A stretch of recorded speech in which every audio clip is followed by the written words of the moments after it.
आज हम पढ़ने जा रहे हैं नया चैप्टर। इसका नाम है, जो कि बहुत फेमस चैप्टर है बिजनेस लॉ का, the information technology act 2000, IT act 2000। ये हमने अक्सर हर जगह देखा होगा कि IT एक्ट 2000 जो इसका वर्ड है, ये शब्द हर जगह लिखा रहता है। जैसे कि हम कोई डिजिटली सर्टिफिकेट ले रहे हैं डिजिलॉकर के थ्रू, या मार्कशीट ले रहे हैं, या फिर माइग्रेशन सर्टिफिकेट ले रहे हैं, या पॉलिसी सर्टिफिकेट ले रहे हैं किसी भी इंश्योरेंस वाले से, ये डिजिटल ये मार्केट डिजिलॉकर के थ्रू। जो डिजिलॉकर पहले समझिए कि डिजिलॉकर है क्या। डिजिलॉकर किसी भी जो सर्टिफिकेट है किसी भी संस्थान का, कुछ चुनिंदा संस्थान जो कि लिस्टेड है उसमें, उसके आप सर्टिफिकेट जो है आप ऑनलाइन डिजिटली वेरीफाइड ले सकते हैं। इसको आप किसी के सामने दिखा सकते हैं, उसको किसी के सत्यापन की ज़रूरत नहीं है।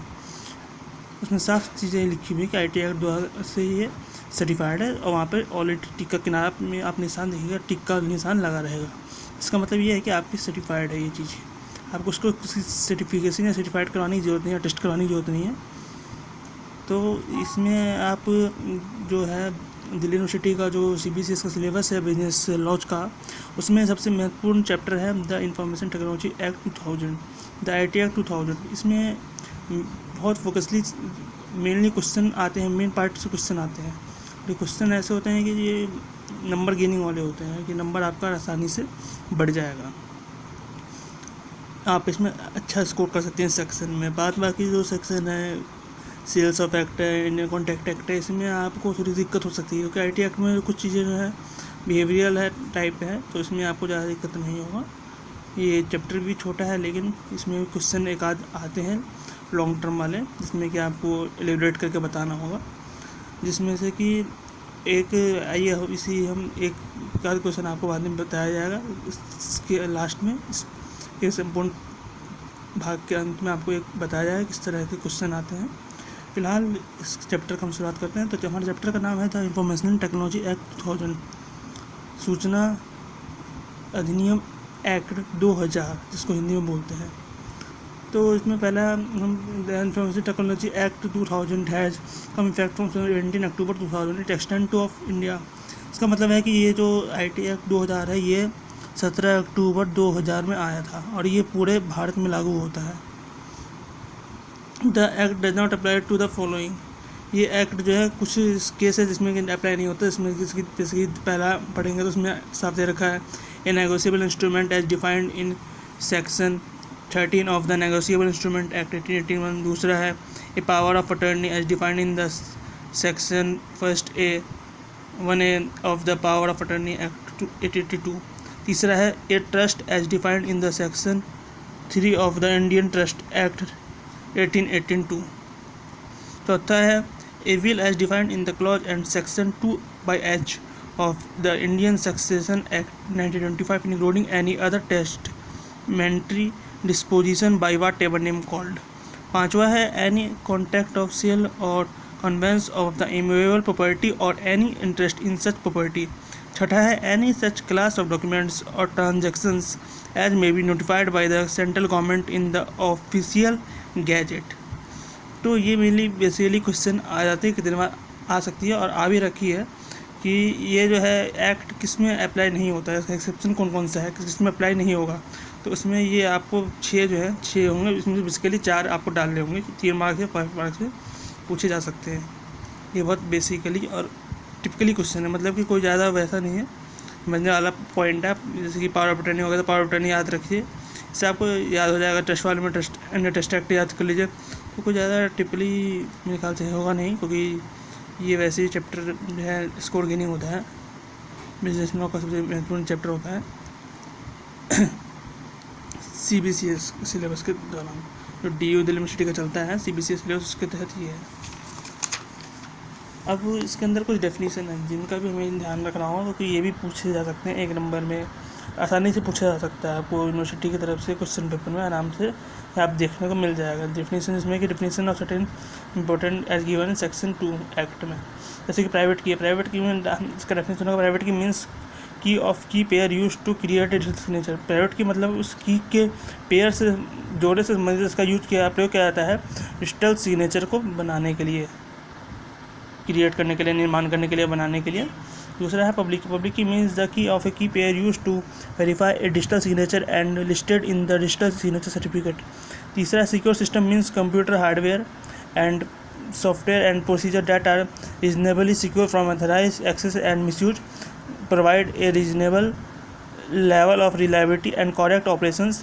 तीसरा है are reasonably suited to performing the intended function and चौथा है adhere to generally accepted security procedures.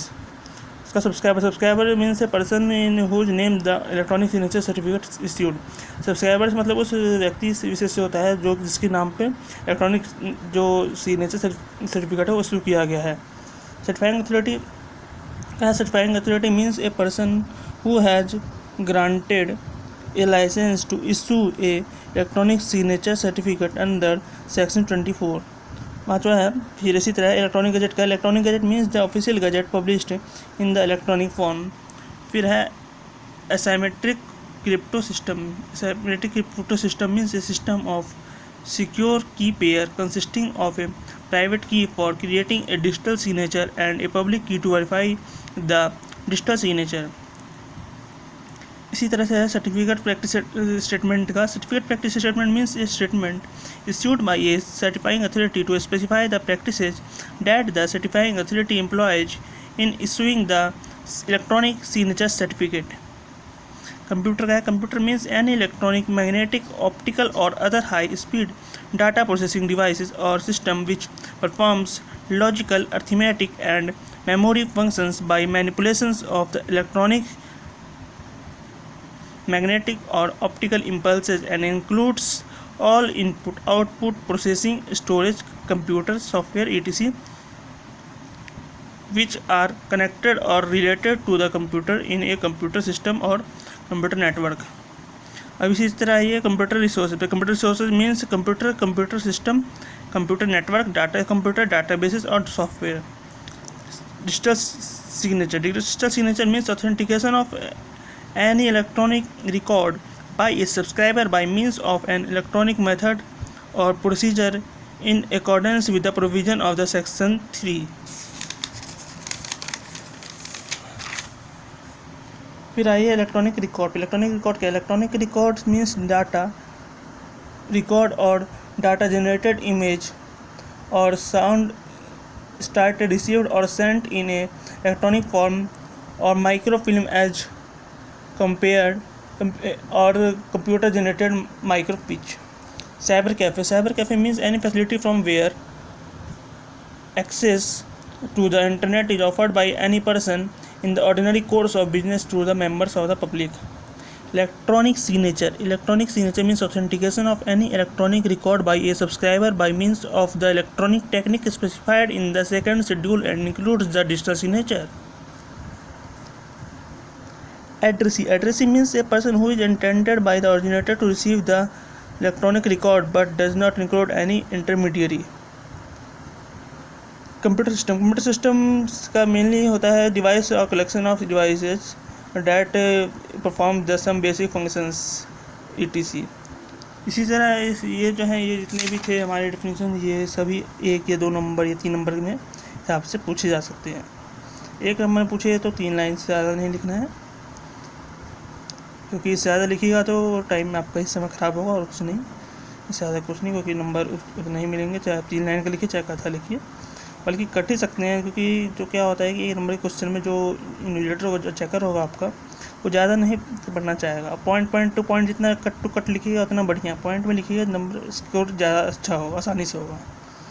क्योंकि इन पर जो यूनिवर्सिटी के चेकर होते हैं उन सब पे 1 कॉपी नहीं आती, इन पर लाखों की कॉपी आती है। क्योंकि जैसा आप जानते हैं कि इसमें दिल्ली यूनिवर्सिटी में जो हैं वो 3-4 पार्ट हैं, SOLTU के रेगुलर कॉलेज NCU, तो इन सब में टोटल मिला के 7-8 लाख हो जाते हैं इन सब पे चेकर, और इन सबको 1 महीने 2 महीने के अंदर रिजल्ट निकालना होता है। इसलिए इन पे इतना टाइम नहीं रहता कि वो आपके एक लाइन को समझेंगे। तो ये आपको सलाह दे रहा हूँ मैं कि कभी भी जो है यूनिवर्सिटी के स्टूडेंट को कि कभी भी जो है आप अपना जो लैंग्वेज यूज करते हैं फेसबुक या कैसा भी जो कच्चा लैंग्वेज से बोलते हैं वो यूज मत करें, एक प्रोफेशनल जो लैंग्वेज है वो यूज करें, क्योंकि जो है नंबर कटने के चांसेस रहेंगे। यदि आप शॉर्टकट में ज़्यादा यूज करेंगे तो नंबर कट सकते हैं। इसलिए थोड़ा ही लिखिए, जहाँ तक होता है कम से कम प्रयोग कीजिए और शॉर्टकट ऐसा प्रयोग कीजिए जो कि एब्रीविएशन असली में है। और टाइम मिले तो एब्रीविएशन का नीचे आप अपना डिटेल भी डाल दीजिए कि एब्रीविएशन आपने यूज़ किया है उसका मतलब क्या है। जैसे बुक्स में आप देखते होंगे नीचे लिखा रहता है एब्रीविएशन में पर कहते हैं कोई भी सिंबल डाल करके, तो आप वो यूज़ करके नीचे कर सकते हैं, इससे आपका नंबर स्कोर बढ़ जाएगा। यदि आपको टाइम मिलेगा तो आप लिख दीजिए तो कोई दिक्कत नहीं है, लेकिन ज़्यादा शॉर्टकट लैंग्वेज या कच्चा लैंग्वेज का यूज़ करने की जरूरत नहीं और ज़्यादा खिचपिच करने की जरूरत नहीं, क्योंकि ज़्यादा खिचपिच की जगह तो इन्यूमरेटर जो होता है, सारे इन्यूमरेटर जो होते हैं सब इन्यूमरेटर का जरूरी नहीं है कि आपको एक वर्ड में उसको के ध्यान से देखें, वो नंबर सिमुलेटिकली बैठ जाएगा आपको, फिर चेक नहीं होगा, फिर आप रीचेकिंग करवाते रहिए, फिर दिक्कत हो जाती है बाद में। इससे सिम्बलिकली वो समझ में आएगा नहीं, तो फिर वो कुछ भी सिम्बलिकली जो होगा अपने हिसाब से कि हाँ भाई ये 1-2 लाइन पढ़ देंगे, ये समझ में आएगा तो उसी हिसाब से नंबर चढ़ा देंगे, रफली नंबर चढ़ जाएगा, ये चांसेस रहते हैं। ऐसा CBSE में भी होता है, कितने बार दिखा गया कि टीचरों पे भी एक नहीं होता, वो कितना लाइन पे उतना टाइम नहीं होता है कि वो एक आपका लाइन देखेंगे, तो आपके थोड़ा बहुत बेसिस पे जो आपका आगे पीछे क्वेश्चन है अपने हिसाब से नंबर चढ़ जाएगा।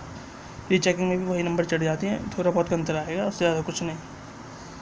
अब दूसरी बात की जो पॉइंट में है, पॉइंट में लिखने के बाद उसको सिंपलाइज करने के बाद टाइम बच जाता है, नीचे हाइफन या कुछ लगा दीजिए जिससे कि वो और जो चेकर है उसके सीधे नज़र जो है सीधे आप सिंपलाइज जितना रहेगा उतना आपके लिए बढ़िया रहेगा। उसको जितना चेकर को जितनी कम परेशानी होगी आपको देखने में, उतना रिलायबल रहेगा, उतना आप आसानी से नंबर आप गेन कर सकते हैं।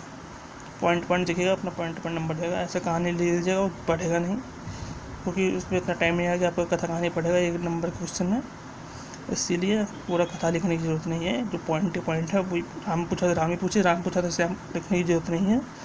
वो आपके टाइम ऑफ लॉस और नंबर का भी तो अलग बात है, लेकिन टाइम का भी आपका साथ ही साथ लॉस है, तो इस चीज़ से बचें। ये चीज़ बहुत दिखा गया है यूनिवर्सिटी स्टूडेंट में, ये सब कथा कहानी लिख के आ जाते हैं, लेकिन कथा कहानी लिखने से कोई मतलब नहीं बनता।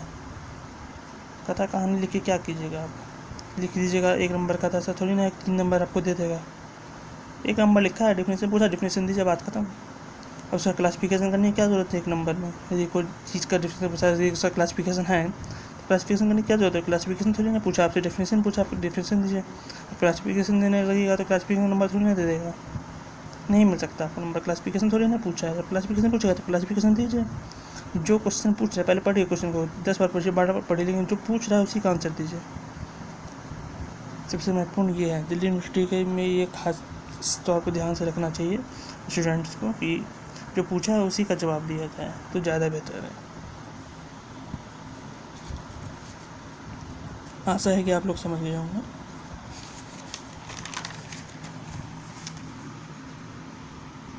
अब आते हैं एक बहुत ही महत्वपूर्ण पार्ट है इलेक्ट्रॉनिक गवर्नेंस। इलेक्ट्रॉनिक गवर्नेंस जो है ई-गवर्नेंस के नाम से आजकल टीवी चैनलों पे देखते होंगे, ई-गवर्नेंस चलता रहता है। हमारे मिनिस्ट्री ऑफ IT में भी बहुत हर जगह में आप देखते हो ई-गवर्नेंस का चर्चाएँ चलती रहती हैं आमतौर पर आजकल। ई-गवर्नेंस है क्या? सेक्शन 4 से सेक्शन 10 जो है वो इससे के प्रोविज़न है, जिसमें कि इलेक्ट्रॉनिक गवर्नेंस का किस प्रकार से निपटने के लिए प्रोविज़न किए गए हैं, जिसमें कि सेक्शन 4 है legal recognization of electronic records.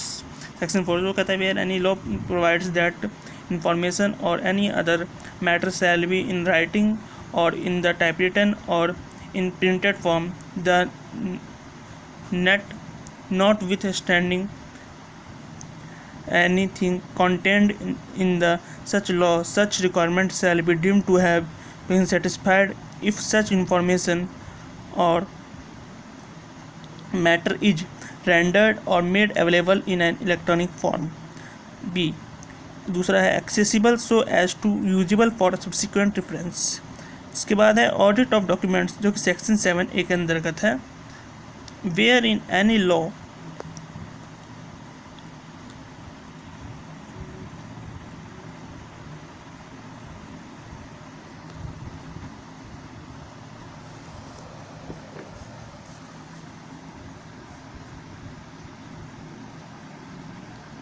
wherein any law for time being in force there is a provision for audit of documents, records or information. That provision shall also be applicable for audit of the documents, records or information processed and maintained in the electronic form.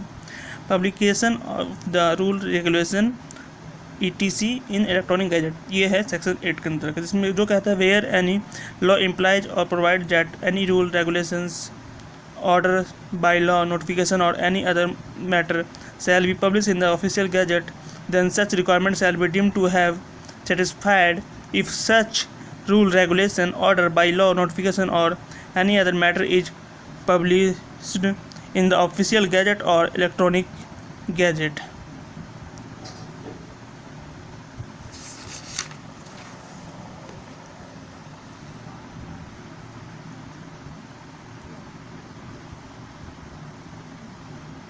ये जो है ये e governance के रूप में पूछा जाता है कि भाई कौन कौन सा प्रोविज़न बताइए। तो उसमें ये जनरली 3 है, तो ऐसे 4 से 10 प्रोविज़न होते हैं, लेकिन मेनली जो है 3 यदि पूछा जाता है तो 3 प्रोविज़न में जनरली आजकल के ट्रेंड में देखा गया है कि 3 प्रोविज़न जल्दी पूछे जाते हैं। मेन जो प्रोविज़न है ये 3 है, बाद बाकी आप 10 भी ले सकते हैं, लेकिन यदि आप मेनली 3 नंबर या 5 नंबर पूछा है तो आप नहीं लिखिएगा, क्योंकि आपका 5 नंबर पूछा है तो आप 10 ये 7 को 7 सेक्शन लिखना कोई टाइम वेस्ट करने वाली बात है। 3 नंबर पूछा है तो आप 3 का सेक्शन लिख दीजिए, बात खत्म। 4 लिख दीजिए, एक और सेक्शन को सा लिख दीजिए छोटा सा, जो आपने सुटेबल जो मेन नहीं है, लेकिन मेंस कहीं पूछा है, मेन 3 पूछा जाता है जनरली, मेन 3 में यही है। तो वो यदि आप लिखते हैं तो टाइम ऑफ वेस्टेज ही है और कुछ नहीं, क्योंकि 3 नंबर से ज़्यादा जनरली क्वेश्चन पूछे नहीं जाते हैं। और ये जनरली सेक्शन में है कि आजकल के किसी में भी हो क्वेश्चन सारे में पूछे सेम ही जाते हैं, चाहे OBE हो चाहे रेगुलर पेन पेपर हो, अलग हो, जैसे आप फिजिकली होता है कोविड से पहले, तो दोनों में पूछे जा सकते हैं।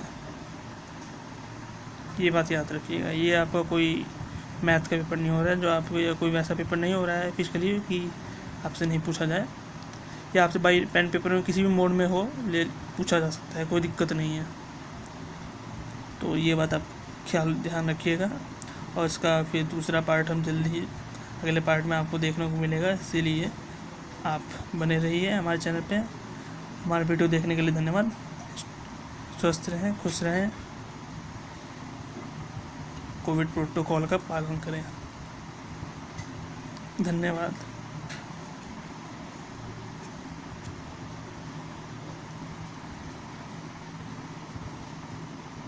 एक बात आपको और विशेष जानकारी बतानी थी कि जो ये OBE जो होनी है फाइनल सेमेस्टर की, वो 7 जून से होनी है। DUP दिल्ली यूनिवर्सिटी की तरफ से नोटिफिकेशन आ गई हुई है, उसके लिए भी उनको जो है दे रहे हैं, उनको बेस्ट ऑफ लक मेरी तरफ से। जय जाए, अच्छे से पेपर दें, अच्छे से करें, सब चीज़ का कोई ज़्यादा स्ट्रेस लेने की ज़रूरत नहीं है। Best of luck for all DU final year exams and all students who are giving students that are going to give their exam in next upcoming months. Best of luck to all. Thanks for watching video. I will meet in next upcoming videos surely.